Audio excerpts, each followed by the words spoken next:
Le nouveau code des accises, promulgué par le chef de l'État le 13 mars 2018, va bientôt avoir son arsenal de mesures d'application. Une commission d'une vingtaine d'experts de la DGDA y travaille à l'hôtel Béatrice depuis le 9 avril 2018, et ce, durant 2 semaines. Pierre Mbombo Moukadi, directeur de la brigade douanière et de la lutte contre la fraude, a profité de sa mission dédiée à la clôture du mois de la femme au Katanga pour rencontrer les douanières de Kolwezi et par la même occasion, tout le personnel de la DGDA Kolwezi pour attirer leur attention sur l'éthique professionnelle pour une maximisation accrue des recettes de l'État. Le Fonds de promotion de l'industrie a organisé du 12 au 14 avril 2018 au Pullman Hotel l'atelier sur la promotion de l'entrepreneuriat féminin et sur l'accompagnement des jeunes entrepreneurs. Les participants ont pris connaissance de la nouvelle vision de financement des projets par le FPI. Les recommandations formulées s'inscrivent dans l'optique de l'émergence d'une classe moyenne congolaise. Fiscalité et développement, vous y êtes déjà dans une présentation de Ruben Siakiyonga Mayoni.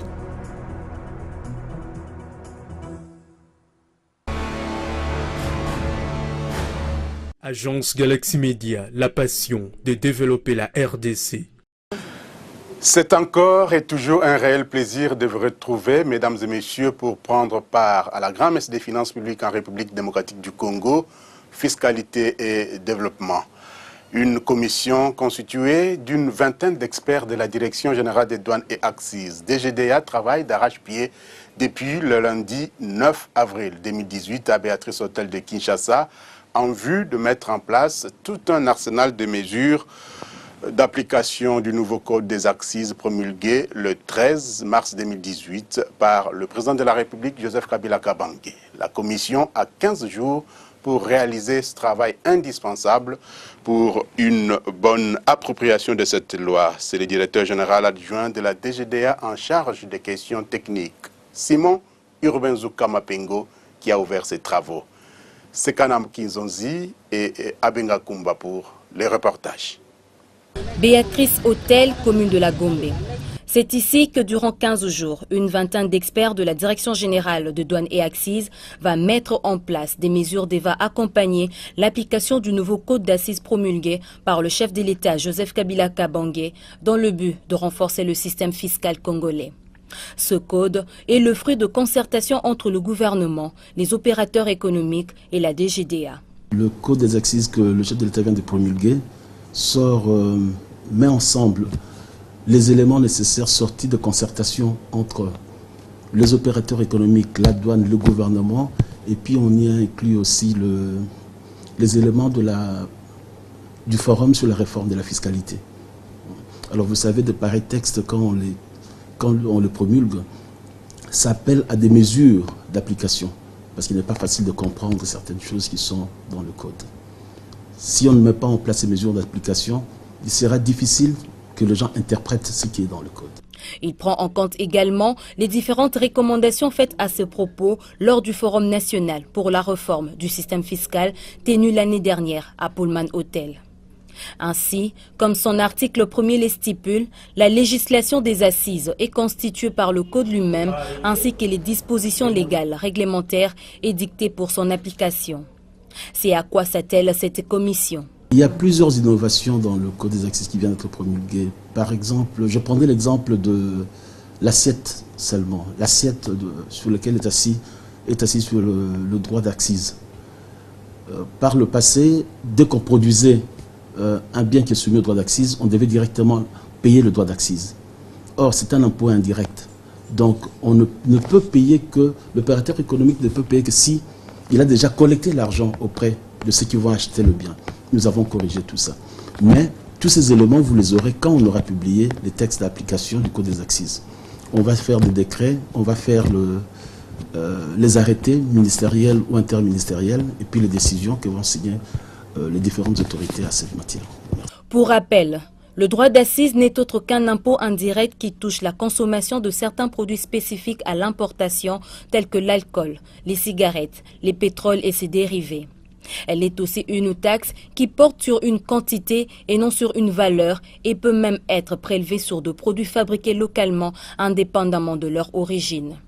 Pour ce fait, le but recherché par les législateurs est de dissuader la consommation de produits qu'ils considèrent comme ayant une externalité négative. Notons que le code d'assises s'applique sur l'ensemble du territoire national de la République démocratique du Congo, sans égard à la qualité de personne. Quittons momentanément Kinshasa, la capitale, pour le Congo profond, et c'est dans la province douanière du Katanga que nous nous rendons, où le directeur de la brigade douanière et lutte contre la fraude a séjourné dernièrement. C'était dans le cadre d'une mission d'évaluation de l'ordre opérationnel, un dispositif visant à assainir nos postes frontaliers par l'institution d'un certain nombre de services aux frontières pour éviter anarchie et tracasserie.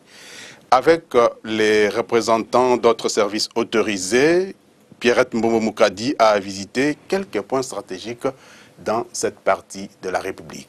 Mamba Poloto et Nyang Ilostine étaient dans sa suite.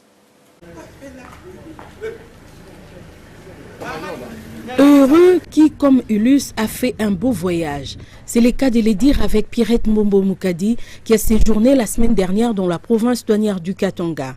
Établir un diagnostic objectif quant à l'évaluation de l'ordre opérationnel, cette disposition légale prise par le chef de l'État afin de limiter à 6 le nombre de services opérants dans les frontières et ainsi lutter contre les tracasseries, c'est en tout cas l'objet de la mission du directeur de la brigade douanière et lutte contre la fraude de la DGDA. Pierrette Mbombo Moukadi était à la tête d'une délégation composée des représentants de l'Office congolais de contrôle, de la Régie de voies aériennes, du Programme national de l'hygiène aux frontières, de la quarantaine végétale et animale, ainsi que de 2 autres services opérant sous couvert. Comme en pareille circonstance, la délégation a commencé par présenter ses civilités au gouverneur de la province du Haut-Katanga, qui s'avère être lui-même le président du comité provincial de l'ordre opérationnel.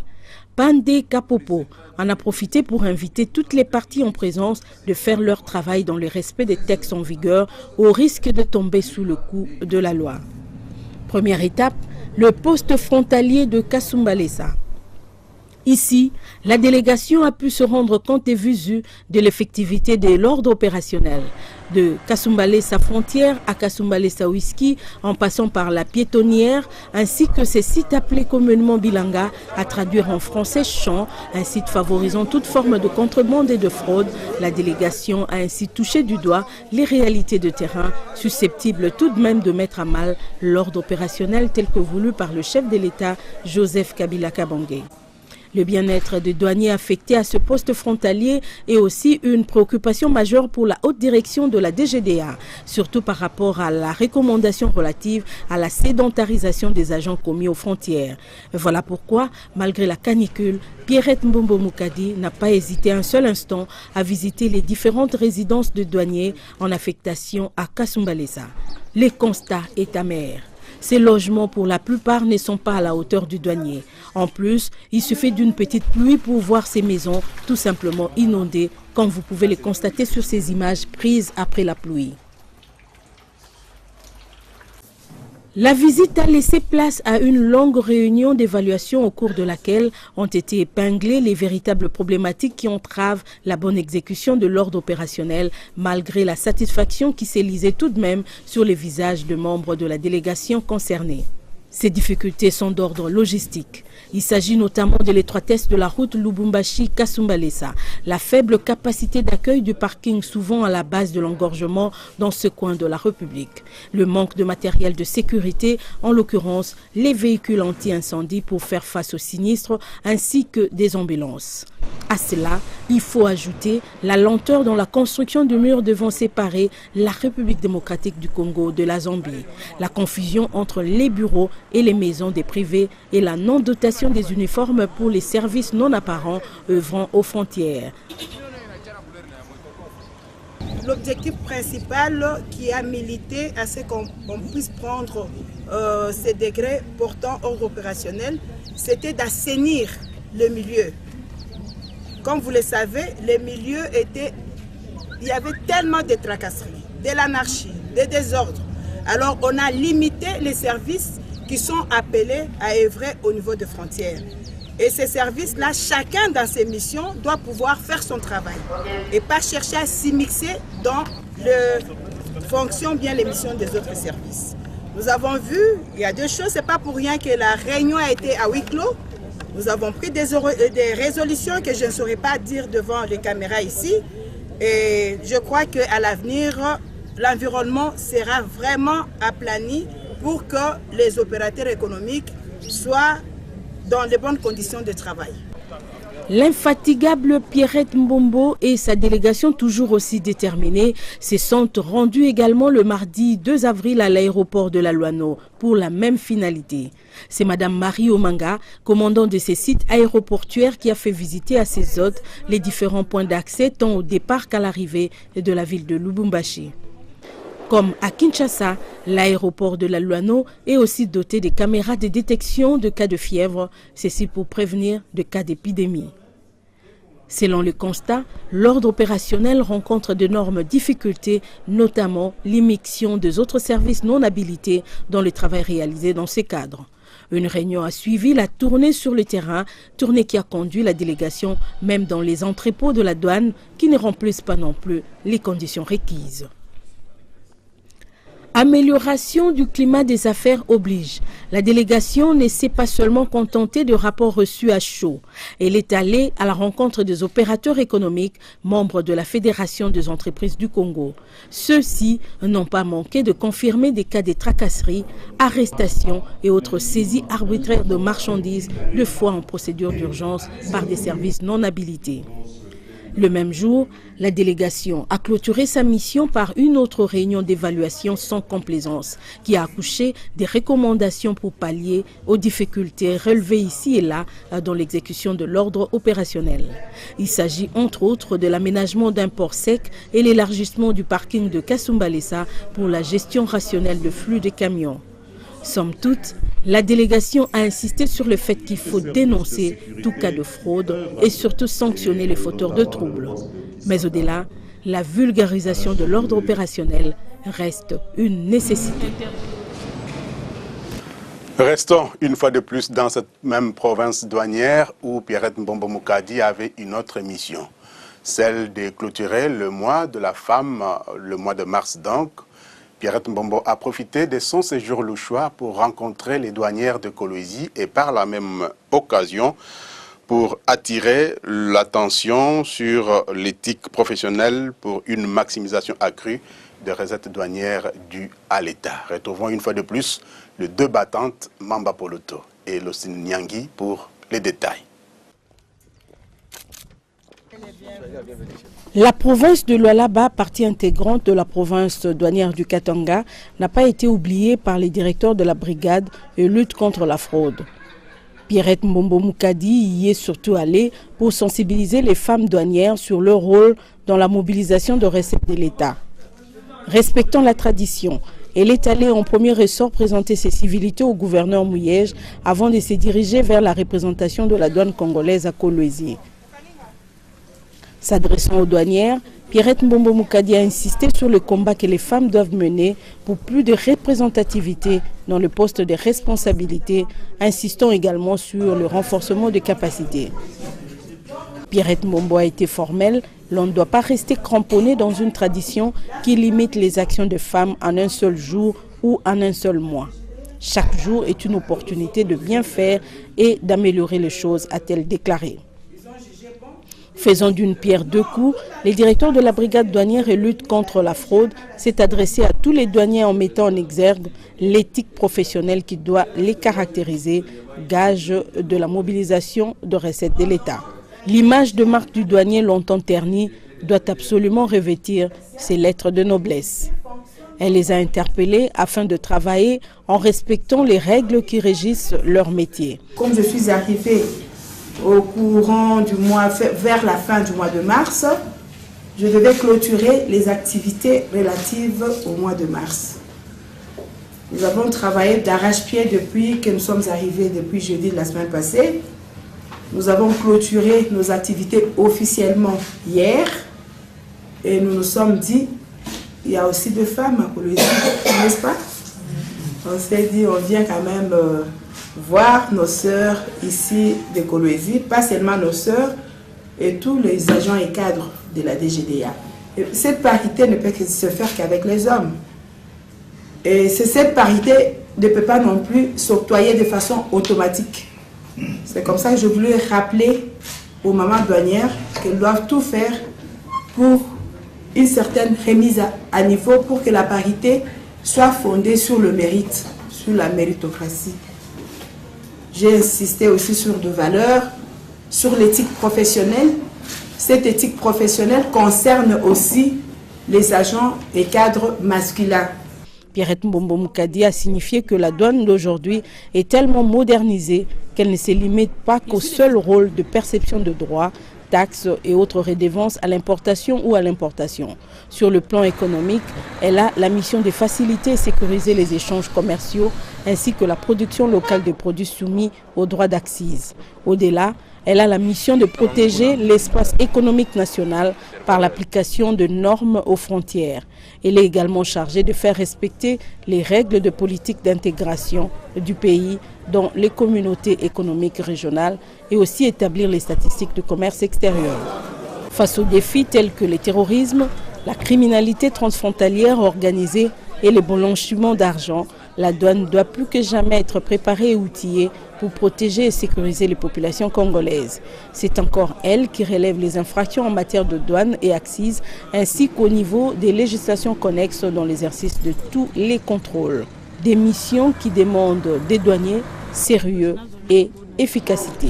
Dans le jeu des questions et réponses, les préoccupations ont tourné autour du fonctionnement de l'ordre opérationnel au niveau local, la lutte contre la fraude face à l'immixtion de services non autorisés, la dotation en uniforme, la dernière remontant aux années 2012-2013, alors que la brigade représente pour la douane, c'est que l'œil pour le corps humain. Telle une mère pour ses enfants, le directeur de la brigade douanière et lutte contre la fraude a déclaré prendre à cœur toutes ces préoccupations du reste légitimes. Tout en reconnaissant que l'ordre opérationnel doit être vulgarisé, elle a promis de faire rapport à la hiérarchie pour une solution dans le meilleur délai en ce qui concerne particulièrement les uniformes. L'habit ne fait pas le moine, dit-on, mais l'on reconnaît quand même les moines par son habit. Retour ici à Kinshasa. Avant de terminer ce secteur douanier, sachez que selon ce que rapportent les réseaux sociaux, l'éditeur de l'hebdomadaire Bonne Gouvernance, Jérôme Sekana Penepapa, ferait l'objet d'une plainte déposée au tribunal de grande instance de Kinshasa-Gombe. Un article sur le démantèlement d'un réseau mafieux à la DGD apparu jeudi dernier dans Bonne Gouvernance serait le motif de cette plainte contre le coordonnateur national de l'ONG d'Étoile d'Araignée, un réseau de journalistes économiques d'investigation. Nous lui avons posé la question sur le bien fondé même de cette démarche. Écoutez la réaction de Jérôme Sekana. Vous savez que les réseaux sociaux, c'est un média de masse. Et moi aussi, j'utilise ce média et j'ai été surpris de constater qu'il y a déjà une plainte contre moi qui a été adressée au procureur de la République, me chargeant de beaucoup de choses. Ce qui m'étonne, c'est que, à ce que je sache, à moins que les lois du pays puissent changer, l'instruction est secrète.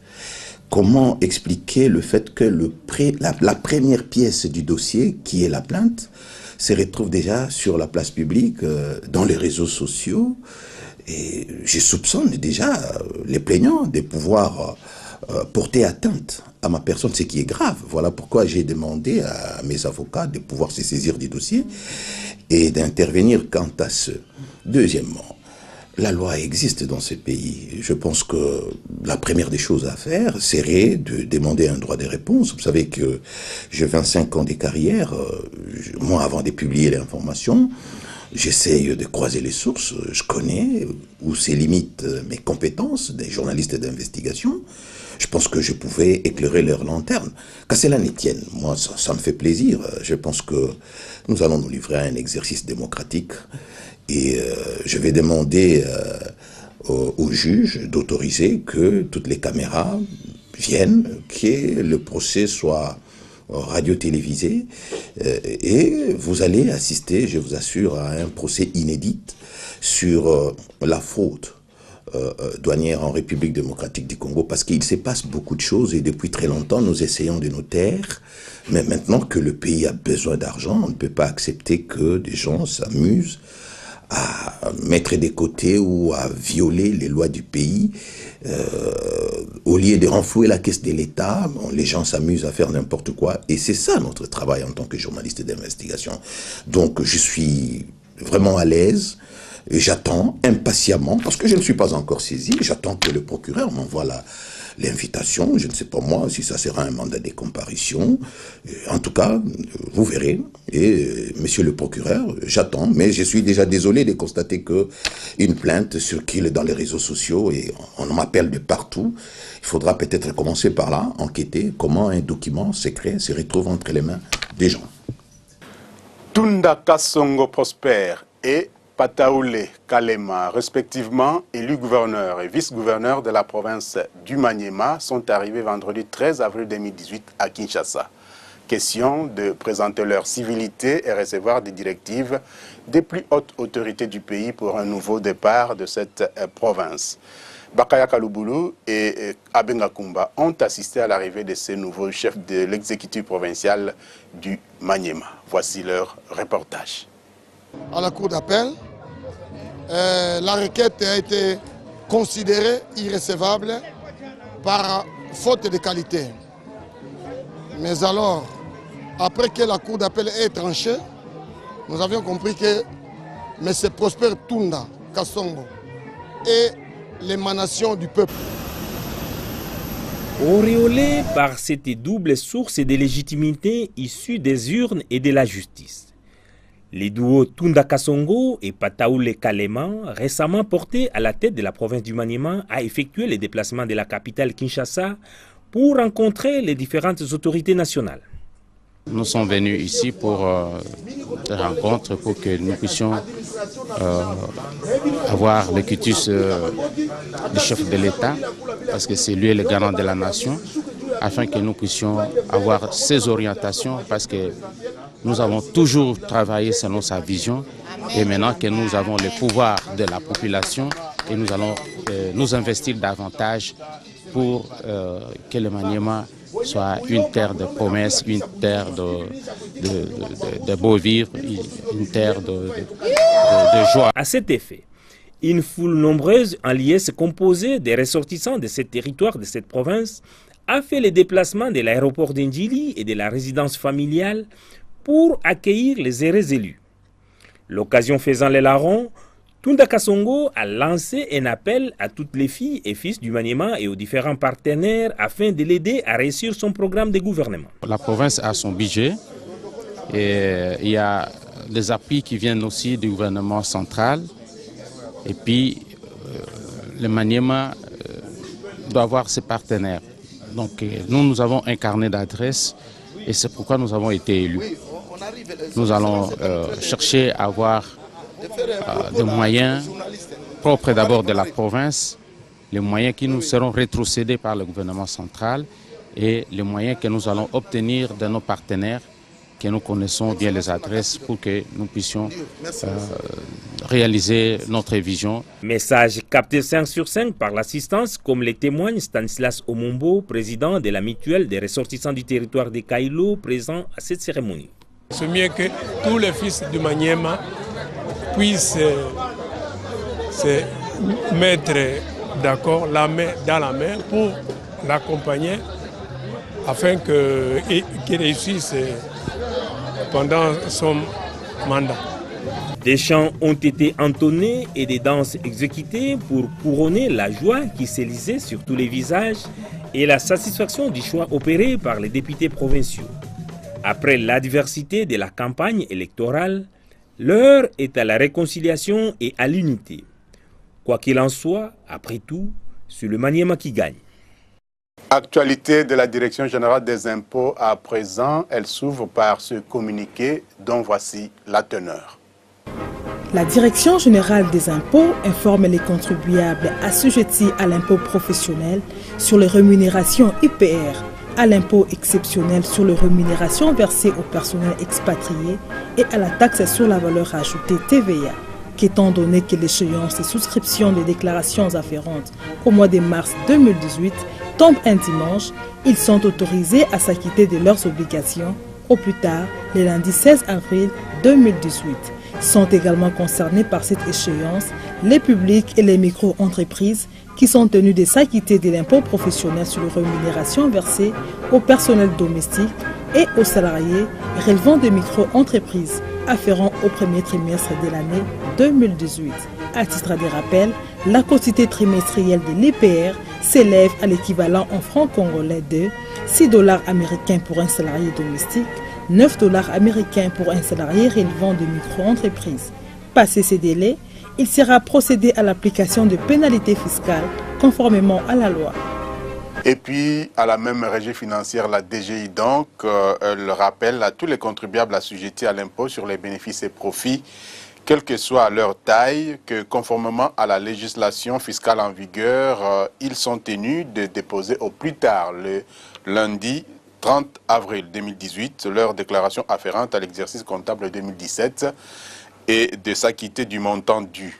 Et de préciser que cette obligation concerne également les entreprises bénéficiant d'exonération, les entreprises ayant débuté les activités au cours de l'année 2017, les entreprises en cessation d'activité et celles estimant qu'elles ont subi une perte ou n'avoir réalisé aucun revenu imposable. La déclaration doit être ainsi accompagnée de l'attestation de paiement de l'impôt dû.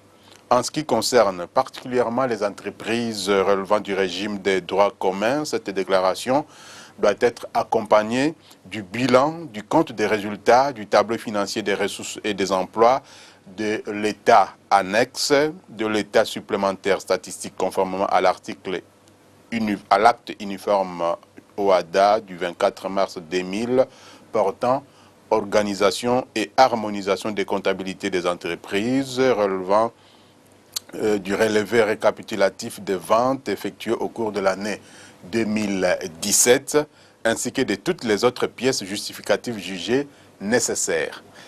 Tous les contribuables sont invités à retirer les formulaires de déclaration de l'impôt sur les bénéfices et profits auprès de leurs services gestionnaires ou à les télécharger sur les sites de la DGI à l'adresse www.dgi.gouv.cd. La DGI attire l'attention de tous les contribuables sur le fait que toute absence de déclaration donnera lieu à une taxation d'office assortie des pénalités fiscales. Étant donné que cette échéance relève de la loi, aucune dérogation ne sera accordée.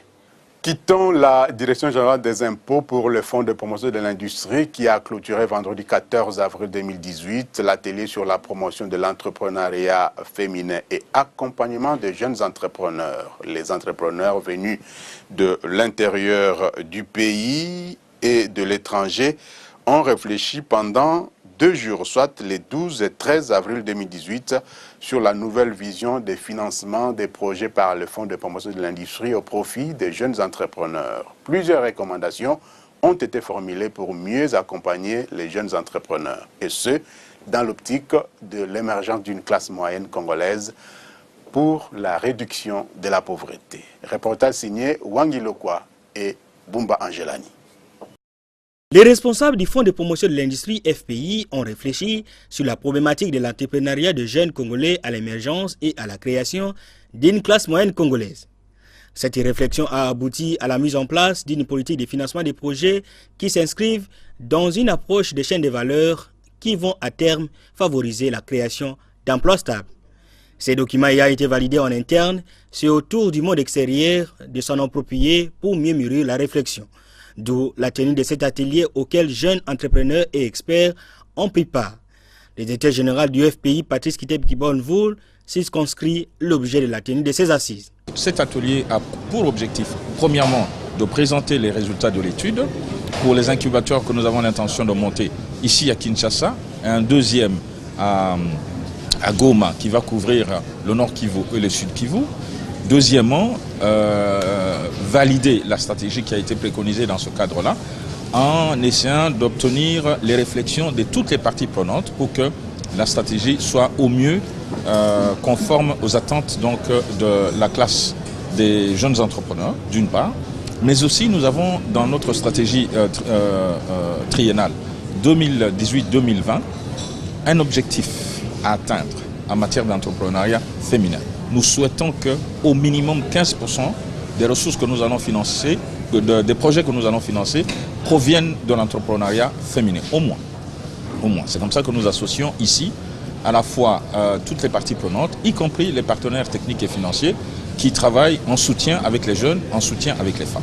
Peu après l'ouverture officielle des travaux, des panels ont été constitués pour mieux accompagner l'émergence de l'entrepreneuriat des jeunes, assortis des recommandations pour un suivi sans faille des projets financés. Dans son allocution de clôture, Patrice Kitebikibonvoul a réitéré le soutien de son institution aux projets innovants pour l'émergence d'une classe moyenne congolaise. Le FPI s'engage non seulement à prendre en compte dans sa stratégie de soutien à l'entrepreneuriat des femmes et l'accompagnement des jeunes entrepreneurs toutes les recommandations et propositions issues de cet atelier, mais aussi à mettre en musique cette stratégie. Car une vision qui ne s'accompagne pas d'action n'est qu'un rêve, et une action qui ne découle pas d'une vision, c'est du temps perdu, mais une vision suivie d'action peut changer le monde. Ce n'est pas moi qui le dis, c'est Nelson Mandela qui le disait. Les représentants du ministre de l'Industrie ont pêché à mi-levée de voir le FPI devenir véritablement les catalyseurs de l'industrie congolaise en intégrant les recommandations issues de cet atelier. Les fonds de promotion de l'industrie viennent de mener des études de faisabilité pour la mise en place des incubateurs de start-up à Kinshasa et à Goma. Pour bien plus qu'imprimer, il faut faire recours à Gradeco. Regarde ceci. Pour donner de la couleur à vos rêves et célébrations, pour vos travaux d'impression haute définition, une seule référence, Gradeco, aux nouvelles galeries présidentielles locales 16, entrée du côté ambassade de Chine.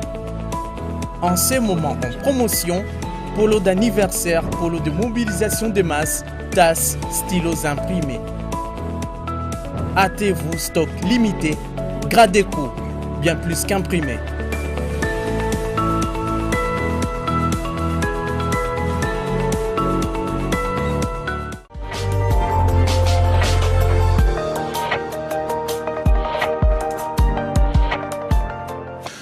C'est la page internationale, comme vous l'avez compris dans cette émission. Sachez que le président américain Donald Trump avait demandé aux nations civilisées de réagir après les attaques chimiques en Syrie. Mais le revers de la médaille est que les cours du pétrole prennent déjà de l'ascenseur après ces frappes. Sachant que le Proche-Orient est une région et une route du pétrole, les alliés du chef de l'État syrien Bachar al-Assad, la Russie et l'Iran ainsi que son ennemi juré, l'Arabie saoudite, sont tous de grands producteurs du pétrole. C'est ce qui justifie d'ailleurs la montée en flèche du cours du baril du pétrole, comme nous l'avions dit tantôt, selon le deuxième fixing du samedi 14 avril 2018, comme vous allez vous en rendre compte dans ce commentaire. Les frappes occidentales en Syrie n'ont pas laissé indifférents les cours des principales matières premières. Le baril de l'or noir sur le marché de Londres a atteint la barre des 72,57 $ américains, en hausse de 0,51% contre 67,43 $ américains le même baril sur le marché américain, en hausse de 0,33%. Quant au minerai, le cuivre s'est négocié à 6 787,25 $ américains la tonne, soit une baisse de 1,75%. Le cobalt, quant à lui, est en hausse de 0,82%, se vendant à 92 000 points la tonne. L'once d'or, de son côté, a coûté 1344,80 $ américains, en hausse de 0,76%. Enfin, sur le marché des céréaliers, la tonne du maïs a baissé de 0,19%, coûtant 386 $ américains. Celle du riz a haussé de 2,46%, se négociant à 13,12 $ américains, et celle du blé à 472 $ américains, soit une baisse de 3,08%. Toujours au niveau international, l'Organisation mondiale du commerce, OMC, prédit que la croissance des échanges commerciaux internationaux se poursuivra cette année 2018, tout en prévenant jeudi 12 avril que les tensions et les mesures de rétorsion, notamment entre la Chine et les États-Unis, pourraient mettre tout en péril. Selon la Radio-Canada, le directeur général de l'OMC, Roberto Azevedo, a présenté les prédictions de l'agence lors d'une conférence de presse au moment où l'on s'inquiète de plus en plus d'une guerre commerciale entre les deux plus puissantes économies de la planète. L'OMC prédit aussi une hausse de 4,4% des volumes d'échange de marchandises cette année et de 4% l'an prochain, comparativement à 4,7% en 2017. L'OMC note tout de même que les échanges commerciaux mondiaux envoient des signaux largement positifs,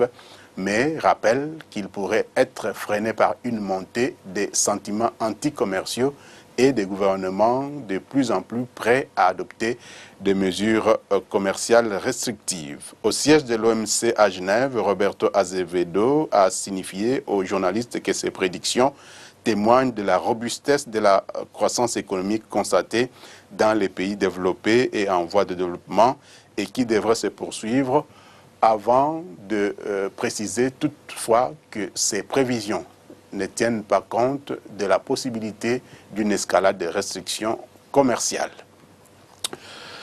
Retour au pays, la ministre britannique pour l'Afrique, Harriet Baldwin, a séjourné en République démocratique du Congo du 10 au 12 avril 2018. À la fin de sa visite, peu avant son départ, elle a tenu une conférence de presse jeudi 12 avril 2018 à l'ambassade de Grande-Bretagne ici à Kinshasa, au cours de laquelle elle a annoncé une aide substantielle du Royaume-Uni dans la crise humanitaire en République démocratique du Congo. Miasoka Malubaki et Abenga Kumba ont assisté à cette conférence de presse. Harriet Baldwin a rappelé que le Royaume-Uni est un partenaire de longue date de la RDC. Son pays s'implique dans l'aide humanitaire en RDC. Je suis heureuse d'annoncer aujourd'hui une augmentation de 31 millions de dollars d'aide à la réponse humanitaire du Royaume-Uni, ce qui assurera à 390 000 personnes additionnelles l'accès à l'eau potable, à 240 000 personnes des services de santé essentiels et à 85 000 personnes une assistance permettant de satisfaire des besoins urgents en vivres et de base. Un chiffre illustre à suffisance l'ampleur de l'aide humanitaire. L'ambassadeur m'a donné un chiffre de 1 400 000 par jour qui vient du Royaume-Uni, du gouvernement du Royaume-Uni. Dollars par jour dans la contribution que nous faisons à MONUSCO, etc. Oui. Quant aux investissements britanniques en RDC, ils semblent attendre des jours meilleurs du monde des affaires. Mais la révision du code minier focalise l'attention des milieux économiques britanniques. J'ai entendu dire pendant cette visite qu'il y a un problème avec le changement de la loi des mines, pas pour le niveau de taxe, tout le monde accepte qu'on paye le taxe, c'est la stabilité, c'est la clause de 10 ans, je crois, oui, vous connaissez. Oui.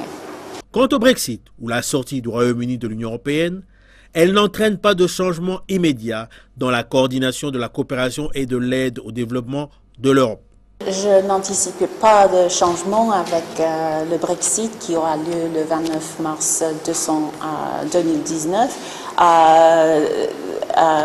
dans ces relations bilatérales avec l'RDC, mais aussi avec nos amis européens. Nous travaillons avec eux. Maintenant, nous continuerons de travailler avec eux. Je ne vois pas de différence. Harriet Baldwin a pris son avion ce jeudi 12 avril pour l'Angola en vue d'entretien avec les autorités de ce pays. La géolocalisation a un nom, c'est Africa Panorama.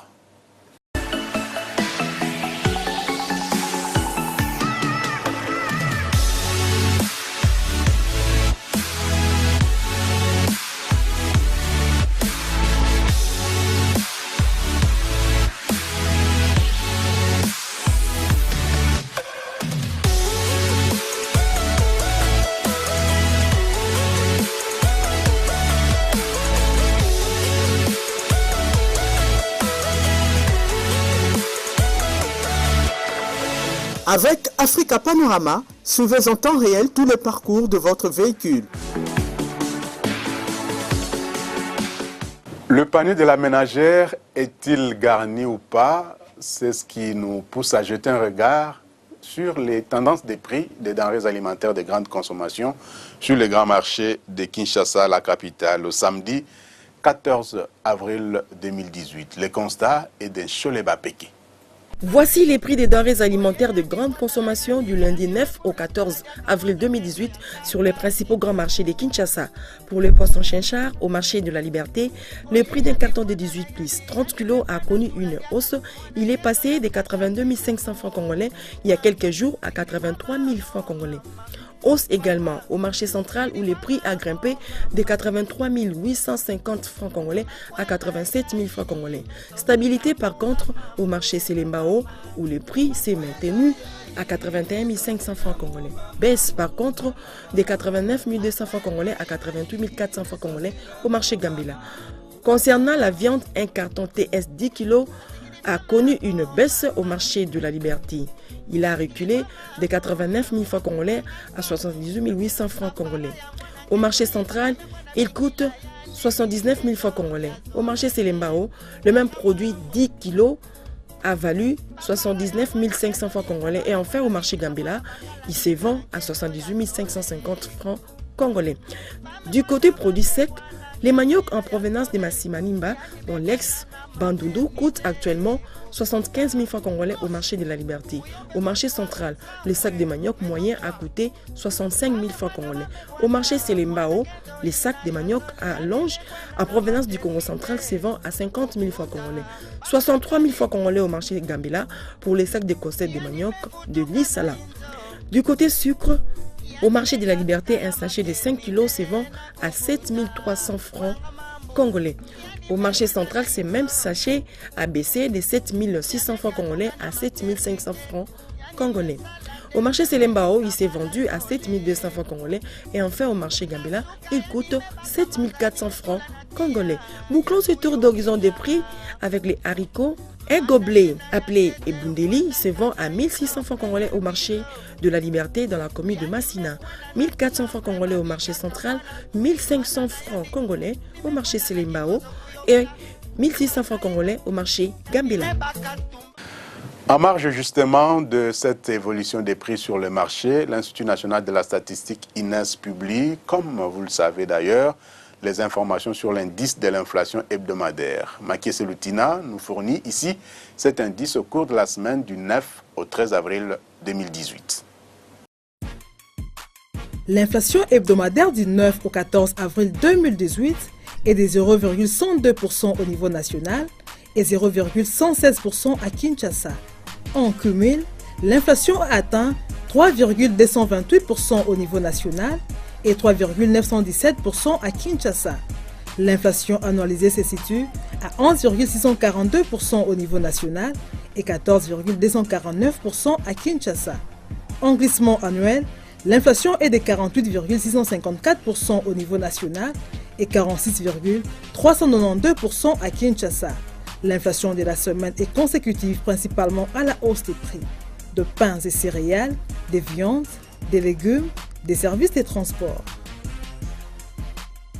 Santé de la devise nationale pour boucler cette émission sur le marché d'échange. Le taux officiel de la Banque centrale du Congo a indiqué au vendredi 13 avril 2018 $1 américain à 1619,33 francs congolais et 1 euro à 1992,72 francs congolais et enfin un franc CFA à 3,0379 francs congolais. Au samedi 14 avril 2018, cette fois-ci, le taux était à 1630 francs congolais le dollar américain dans la plupart des communes de la capitale et à 1636 francs le dollar au centre-ville de Kinshasa. À l'aéroport international de Njili, le billet vert s'échangeait à 1550 francs congolais à l'intérieur du pays. Précisément, à Mbandaka, dans la province de l'Équateur, le billet vert a valu 1620 francs congolais. À Bwende, dans la province de la Chuapa, le roi dollar s'échangeait à 1625 francs congolais. À Likasi, Dans la province du Haut-Katanga, dans le sud du pays, le billet vert s'est changé à 1630 francs congolais. À Isangui, dans la province de la Chopo au nord-est, le dollar américain a valu 1635 francs congolais. À Chikapa, au centre du pays, dans la province du Kasaï, le dollar américain s'est changé à 1635 francs congolais. À Kananga, dans la province du Kasaï central, un dollar américain valait 1636 francs congolais. Le pic du taux de change à l'intérieur du pays a été observé à Kindu, dans la province du Maniema, où les billets verts s'est négocié à 1650 francs congolais. Madame, Messieurs, c'est par cette note de la santé de notre devise nationale que nous mettons un point final à cette émission Fiscalité et Développement, la grand-messe des finances publiques en République démocratique du Congo. Merci d'y avoir pris part. Le prochain rendez-vous, c'est la semaine prochaine. D'ici là, portez-vous bien et bonne suite des programmes sur votre chaîne pour d'autres informations économiques, financières et fiscales de la République démocratique du Congo. Au revoir et à très bientôt.